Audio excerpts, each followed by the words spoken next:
Israel और फ़लस्तीन की जंग को 93 दिन हो चुके हैं, 3 महीने गुजर चुके अब तक, और अभी जंग जैसी थी वैसी ही चल रही है। इसराइल ने फिर से शहरी आबादियों को निशाना बनाया है और कुछ वीडियो हम आपको दिखाते हैं। ये वेस्ट बैंक की वीडियो है।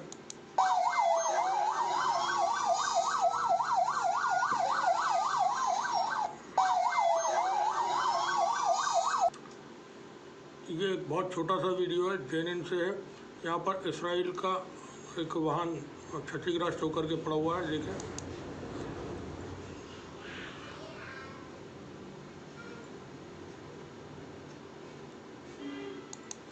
बता दें कि इस वक्त जेनिन के मोर्चे पर भारी जंग चल रही है और बिल्कुल अभी का वीडियो है जो अभी अभी हासिल हुआ है। यहाँ पर कुछ निशान देखेंगे आप, ये इसराइलियों के खून के निशान है।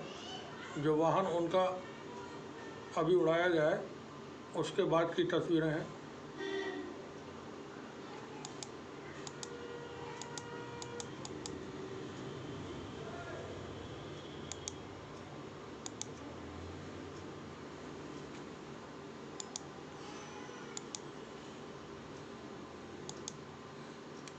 खून या जख्मियों की तस्वीरें नहीं दिखा सकते, कम्युनिटी वायलेशन का प्रॉब्लम रहता है।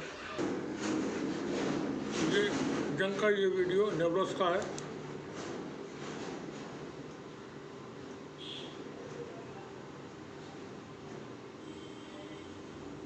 यहाँ इसराइली सेना ने एयर स्ट्राइक की है। जिस वक्त हम ये वीडियो रिकॉर्ड कर रहे हैं उस वक्त जेनिन और नेब्लस में बहुत भारी जंग चल रही है। बिल्कुल अभी के हमले के वीडियो हैं, ताज़ा वीडियो हैं।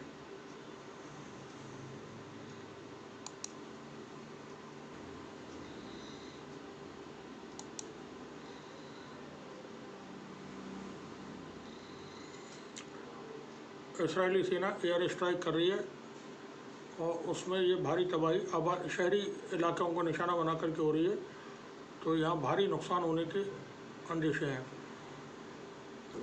इस वीडियो में हम आपको दिखाएंगे अल-क़स्साम ब्रिगेड के सैनिकों का मुकाबला इसराइली सेना के साथ।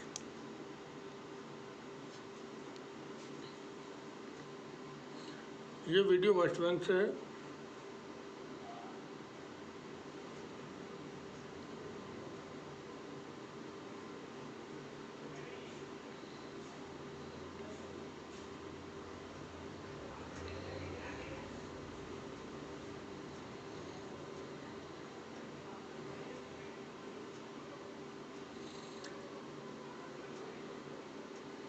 बता दें कि 7 अक्टूबर को हमास ने इसराइल के ऊपर हमला किया था और उस हमले में तकरीबन 8,500 लोग इसराइल के मारे गए थे।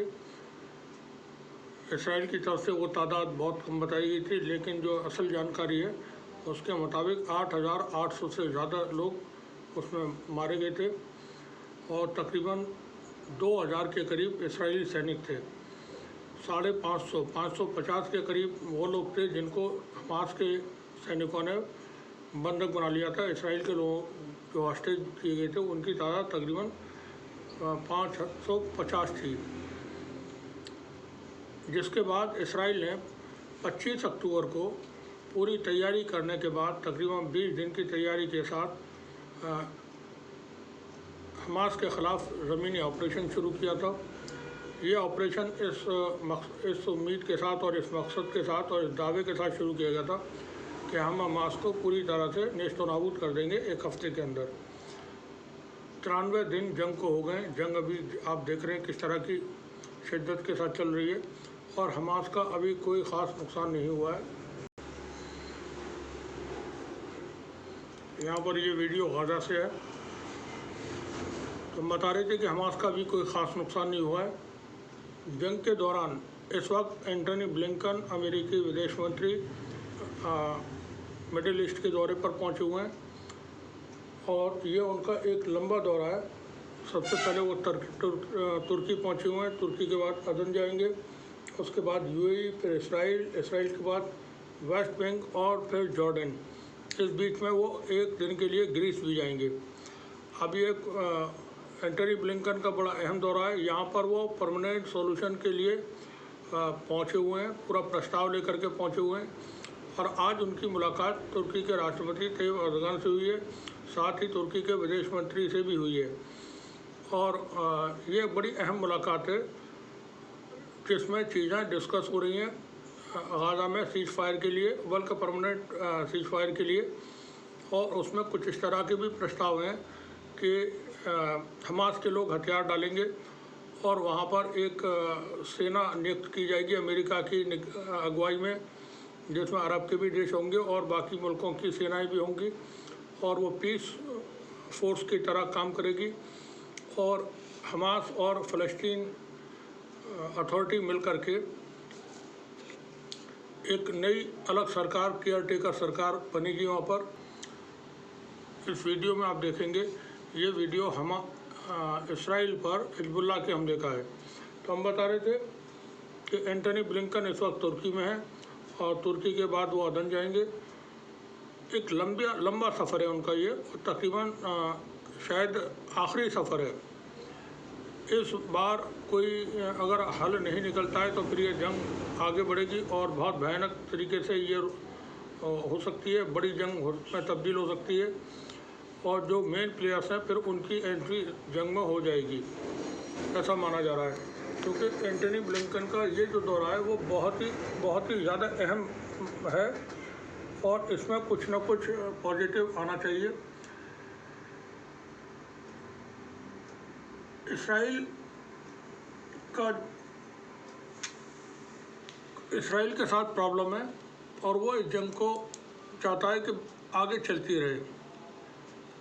नेतन्याहू जो इंटरनल क्राइसिस है उसमें फंसे हुए हैं और लोगों का ध्यान बटाने के लिए वो इस जंग को लंबा खींचना चाहते हैं।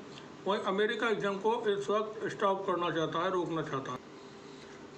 बता दें कि 1 जनवरी 2024 को इसराइल ने लेबनान के ऊपर हमला किया, लेबनान की राजधानी बैरूत में ड्रोन हमला किया, जहां पर सालेह अरूरी जो हमास के 2nd नंबर के लीडर थे, उनका कत्ल कर दिया उसने।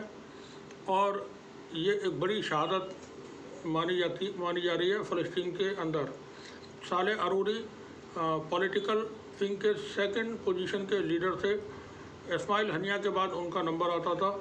अब ये जो हत्या हुई है उसके बाद इस्माइल हनिया ने दूसरी बार खिताब किया है और ये उनका वीडियो हम यहाँ पर प्ले करते हैं, लेकिन साउंड नहीं होगा, इसमें म्यूट किया हुआ है हमने। इस्माइल हनिया ने बहुत सख्त चेतावनियाँ दी हैं और इसराइल को अंजाम भुगतने की इसमें चेतावनी दी है उन्होंने। साथ ही हिजबुल्लाह की तरफ से इसराइल के सैन्य ठिकानों पर बैराज ऑफ मिसाइल्स फायर किए गए हैं। ये हम बता दें आपको, बारिश कर दी गई है इसराइल के कई शहरों के ऊपर और मिलिट्री ठिकानों के ऊपर। अब चूँकि ये इसराइल को एक बड़ी कामयाबी हासिल हुई 90 दिन की जंग के बाद, और ये सच में बड़ी कामयाबी है। साथ ही इसराइल ने और अमेरिका ने मिलकर के ईरान को काफ़ी नुकसान पहुंचा दिया है। एक तो सीरिया के अंदर ईरान के टॉप कमांडर IRGC जो रेवोल्यूशनरी गार्ड्स है ईरान का, उसके एक टॉप कमांडर की हत्या की गई सीरिया के अंदर, जो सीरिया, यमन और इराक में अमेरिकी ठिकानों पर हमले करवा रहे थे और रेड सी का जो ऑपरेशन चल रहा होती इसका, उसको भी मॉनिटर कर रहे थे। तो एक हमले में उनकी हत्या हुई वहाँ पर, यह अमेरिका ने की थी। साथ ही ईरान के अंदर 3 जनवरी को जिस वक्त कासिम सुलेमानी की 4वीं बरसी का कार्यक्रम वहाँ आयोजित किया जा रहा था और जहाँ हज़ारों की तादाद में लोग मुल्क भर से, ईरान से और दूसरे मुल्कों से वहाँ पहुँचे हुए थे, उस वक्त एक बहुत बड़ा हमला हुआ और ये आतंकवादी हमला था, आत्मघाती हमला था, जिसको अमेरिका और इसराइल ने ISIS आतंकवादी संगठन ISIS के आतंकवादियों के ज़रिए अंजाम दिया था। इसमें 200 से ज़्यादा ईरान के शहरियों की मौत हुई और तकरीबन 400 के करीब जख्मी हुए थे। ये एक इस ईरान के लिए बड़ी शर्मिंदा कर देने वाली घटना घटी, जिसके बाद ईरान के अंदर बहुत गुस्सा है और प्रतिशोध गुस्से के साथ बदला लेने के लिए ईरान इस वक्त बेचैन है। तो कोई बड़ी एक्टिविटी हो सकती है और बड़ी कार्रवाई, जवाबी कार्रवाई ईरान की तरफ से भी हो सकती है इसराइल के और अमेरिका के ख़िलाफ़। ईरान ने इस दौरान अपने नेवल शिप रेड सी में और अदन की खाड़ी में भेजे हुए हैं और अमेरिका ने वहाँ से अपना फोर्स कम किया है। इराक के प्रधानमंत्री ने अमेरिका को साफ अल्फाजों में कह दिया है कि अब इराक में अमेरिकी फ़ौजों के लिए कोई जगह नहीं है और वो हमारा मुल्क छोड़ दें। इनकी वजह से हमारे मुल्क के अंदर अफरा तफरी मची हुई है और काफ़ी हमको नुकसान और परेशानी हो रही है और हमारे यहाँ कोई किसी तरह के अब मसाइल नहीं हैं और अगर कुछ हैं भी तो वो हमारे इंटरनल मसाइल हैं जिसको हम आपस में बैठ कर के हल कर सकते हैं। कासिम सुलेमानी ईरान के हीरो की तरह रहे और उन्होंने ईरान को बहुत ताकतवर बनाया। जो प्रॉक्सीज आज ईरान की मौजूद हैं दुनिया भर में, उनको बनाने में और ताकत पहुंचाने में कासिम सुलेमानी की बड़ी भूमिका थी। अब कासिम सुलेमानी के मज़ार पर जो आतंकवादी हमला हुआ, उससे पहले ईरान ने इसराइल के 4 जासूसों को फांसी की सज़ा दी थी और ये जासूस गिरफ्तार हुए थे अज़रबैजान की सीमा से। 11 लोग थे, कुल तादाद 11 थी और उनको फांसी दी गई थी। उनमें से 4 लोगों को फिर फांसी दी गई थी। वहीं तुर्की ने भी अब तक 50 से ज़्यादा इसराइल के एजेंट्स को गिरफ्तार किया है और उनमें से काफ़ी लोगों के ख़िलाफ़, तकरीबन 15 लोगों के ख़िलाफ़ चार्जशीट दाखिल कर दी गई है। यानी कि वो इसराइल के एजेंट्स तुर्की के अंदर पहुंच करके वहाँ कुछ लोगों की हत्या करना चाहते थे। इसराइल के तरफ से पहले भी ये कहा गया था कि वो हमास के लीडर्स की हत्याएं कतार, लेबनान और तुर्की में जहाँ कहीं भी मिलेंगे उनकी करेंगे। तो जिसके बाद तुर्की के राष्ट्रपति ने बड़ी सख्त वार्निंग दी थी इसराइल को और अंजाम भुगतने तक का उन्होंने कहा था। अब जब लेबनान के अंदर साले अरूरी का कत्ल किया गया है, उसके बाद ईरान और ये तमाम मुल्क हाई अलर्ट पर हैं। तुर्की ने कार्रवाई की है और तुर्की ने गिरफ्तारियां की हैं और इन गिरफ्तारियों को उन्होंने सरेआम करके सबको मीडिया के सामने भी सारी डिटेल रखी है कि किस तरह से इसराइल तुर्की के अंदर अपने लोगों को भेज रहा है। इस बीच एक जानकारी और आपको दे दें, अब तक जो इसराइल के साथ हमास की जंग जारी है, उसमें 3 महीने के अंदर इसराइल के 20,000 से ज़्यादा सैनिक विकलांग हो गए हैं। मरने वालों की तादाद तकरीबन 8,000 के करीब होगी इसराइल के जो सैनिक मारे गए हैं और 15,000 से ज़्यादा ज़ख्मी हैं। वहीं 20,000 इसराइली सैनिक हैंडीकैप्ट हो गए, विकलांग हो गए। इनको शदीद बहुत गहरे ज़ख्म आए हैं जंग के दौरान। यहाँ आपको बता दें कि अब तक इसराइल की तरफ से जो दावा किया गया था कि गाज़ा को उन्होंने अपने कब्ज़े में ले लिया, गाज़ा सिटी को उन्होंने कब्ज़े में ले लिया है, तो इसराइल ने अब अपनी सेना को वहाँ से वापस बुलाना शुरू कर दिया है। क्योंकि जब 25 अक्टूबर को इसराइल ने ज़मीनी ऑपरेशन शुरू किया था, उस वक्त उसने अपने 1000 मार्कोवा टैंक मैदान में उतारे थे और बड़ी तादाद में पुराने टैंकों को भी मैदान में उतारा था। एक बड़ी नफरी के साथ उसने हमला किया था। सेना के बहुत सारे जवान मौजूद थे, उसमें 5000 के करीब अमेरिकी डेल्टा यूनिट के सैनिक मौजूद थे। साथ ही फ्रांसीसी 4000 फ्रांस के नागरिक मौजूद थे, क्योंकि कुछ लोगों की डबल नेशनलिटी है, जो इसराइल के भी नागरिक हैं और दूसरे भी मुल्कों के नागरिक हैं। तो फ्रांस में जो इसराइल के लोग थे यहूदी, वो वापस आ गए थे और 4000 सेना में शामिल होकर के जंग में शामिल हुए थे। तो इस तरह से विदेशी सेना की मदद से इसराइल ने यह ज़मीनी ऑपरेशन शुरू किया था।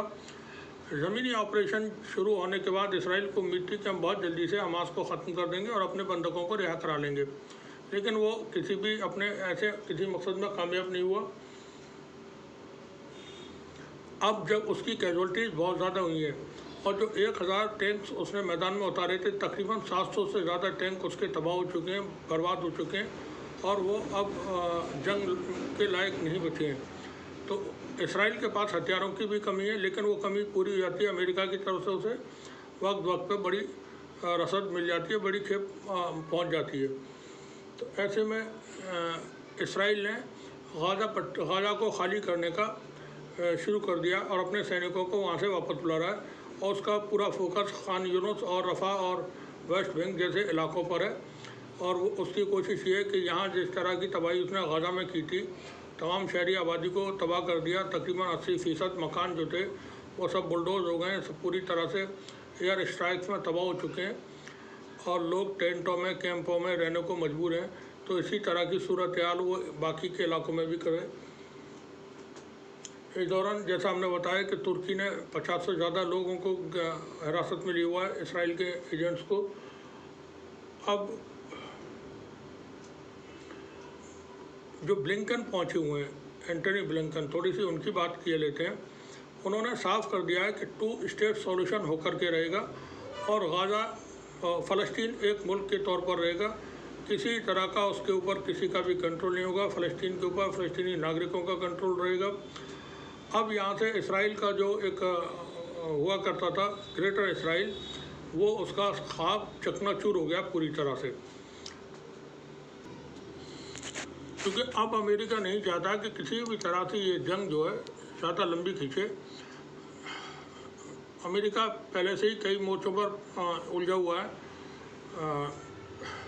नया मोर्चा बड़े पैमाने पर खुल जाए वो अमेरिका के लिए थोड़ा सा मुश्किल हो जाएगा, क्योंकि सन 2022 ऐसा साल था जब रूस और यूक्रेन के बीच जंग शुरू हुई। 2023 में हमास के साथ इसराइल की जंग चल रही है, शुरू हुई थी। 2024 में नए मोर्चे अगर और खुल जाते हैं, जिसमें यमन की तरफ से प्रॉपर एक जंग शुरू हो जाए, या लेबनान की तरफ से जंग शुरू हो जाए, या ईरान की तरफ से जंग शुरू हो जाए, और वहीं नॉर्थ कोरिया और साउथ कोरिया के बीच टेंशन बहुत बढ़ा हुआ है इस वक्त। ताइवान के ऊपर चाइना के जो मामला हैं ताइवान के साथ, वो भी मौजूद हैं। ऐसे में अगर कोई और जंगें शुरू होती हैं तो अमेरिका के लिए बड़ी डिस्कम्फर्ट वाली बात होगी, और अमेरिका के अंदर इकोनॉमिक जो हालात हैं वो ज़्यादा अच्छे नहीं हैं। वहीं उसके पास भी हथियारों की कमी है, क्योंकि यूक्रेन की जंग में इतने ज़्यादा हथियारों को दिया गया है और नतीजा वहाँ कुछ नहीं निकला है। तो ऐसे में अमेरिका की कोशिश है कि किसी भी तरह से ये जंग थमे, और एंटनी ब्लिंकन जो पहुँचे हुए हैं पूरा एक प्रपोज़ल लेकर के, उस पर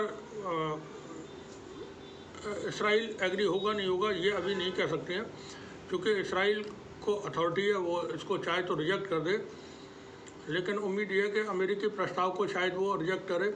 वहीं इसराइल के ख़िलाफ़ इंटरनेशनल कोर्ट में भी मुकदमा शुरू होने जा रहा है, और ये उसके ख़िलाफ़ जंगी जराइम का, वॉर क्राइम का केस किया था साउथ अफ्रीका ने, और साउथ अफ्रीका ने पूरे एविडेंसेस के साथ वहाँ पर पहुँचा हुआ है। और जो भी कार्रवाइयाँ जो लोगों की शहादतें हुई हैं, आम लोगों की, जो अस्पतालों पर गोलाबारी बमबारी इसराइल ने की, तो वो तमाम रिकॉर्ड्स के साथ वहाँ पहुँचा हुआ है। और जानकारी के मुताबिक इसमें अमेरिका इसराइल को हेल्प नहीं करने जा रहा है, जो जानकारियाँ हैं। और ये जानकारी जेरूसलम पोस्ट ने पब्लिश की थी कि अमेरिका ने डिनाई कर दिया है कि वो इसराइल को इंटरनेशनल कोर्ट में डिफेंड करेगा। तो ऐसे में देखना ये होगा कि इसराइल के ख़िलाफ़ अंतर्राष्ट्रीय न्यायालय से क्या फ़ैसला होता है, जिसको मानने के लिए तो हर कोई बाध्य नहीं है, लेकिन उससे पूरे मुल्क की छवि और पॉलिटिकल जो लीडरशिप होती है उसकी छवि ख़राब होती है, ऐसा सभी जानते हैं। इराक़ के प्रधानमंत्री ने साफ साफ अमेरिका को कह दिया है कि अपनी सेना यहाँ से निकालें, और शायद अगले 1 महीने के अंदर अमेरिका इराक़ को छोड़ देगा।